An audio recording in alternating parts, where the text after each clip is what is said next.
Good day, Mulredders. I previously stated on Redbird Tony's announcement for tonight's live chat that I was going to post a video on how AE4 Lumber got its name and where they started. And yes, it actually is tied in to our hobby. The owner of AE4 Lumber bought two, I want to say Pennsylvania Railroad cabooses. They were all wood, which ironically in AE4 Pennsylvania they're still standing at the original building. In fact, the owner owns the land, and I'll explain to all he owns up in the area as I get further into the story. But my late grandfather and the owner were good friends, and my grandfather helped him build the sheds. Well, it started off ironically out in the old abandoned branch line, which the tracks are still underneath the cabooses. And this is in AE4 Pennsylvania, hence the name of the company. But it started growing. He catered to carpenters as well as cabinet makers. This is where my grandfather came into the picture. They ended up building a friendship. It's lasted all these years. Unfortunately, my grandfather's passing in 2012. I haven't been up there, but I went by the original facility. It's two wooden cabooses on the other side of a gate. The entire place is fenced in, and they still receive lumber by rail, which is true with 90% of most of the AE4 lumbers. Most of their product is transported by rail to them. Well, the sheds, I want to say, are close to about 60 foot long each.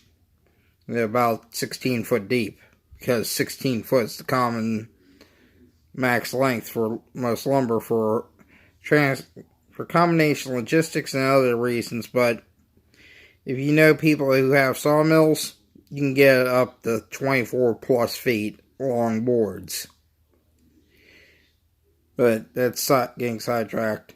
But he owns a massive resort along US 40 going into Pennsylvania and over Uniontown Mountain, which is near Luray Caverns up there in Pennsylvania. But the complex that he owns is called Nemacolin. I want to say it's probably close to about 10 to 15 miles in length total along that road. And it's like a little store here, another one a couple miles up the road. And at the top of the hill is Nemacolin Castle, which there are several castles up in Pennsylvania, which are basically real large mansions, but when they were built, they were known as castles. Well, I actually know the man. Met him several times at a little spot just outside Uniontown called Glitzen. It's a small family-run diner off of US 40. Great food. Every time I went there, it was a treat, because you didn't know what type of pies they were going to have. I mean, they had everything from coconut cream to fresh homemade pumpkin pie, chocolate, lemon meringue, you name it, they had it. As well as, oh hell, some of the best damn steaks you'll have, and roast beef. But there was a few times that we were there. I forget the guy's name offhand. But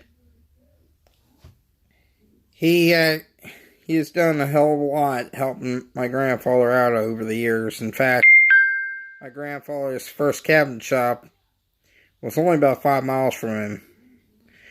If you go along US 70, which is Container Man 868, if you're familiar with US 70 and 84, the 84 area, you probably have seen the ruins of my grandfather's cabin shop.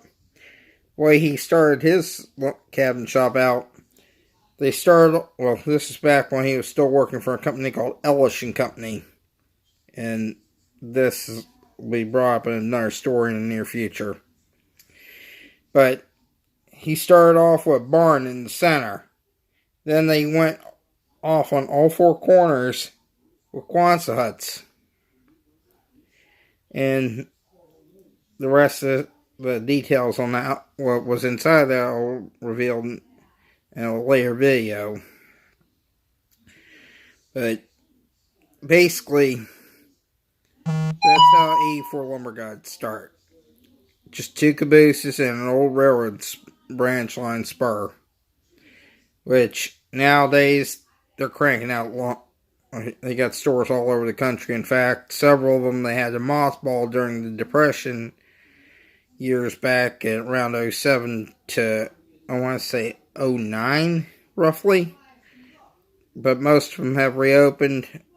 The bulk majority of them mostly only handle vinyl siding and vinyl windows, but a lot of them still carry lumber. But anyway, just wanted to post the video. Have a good one.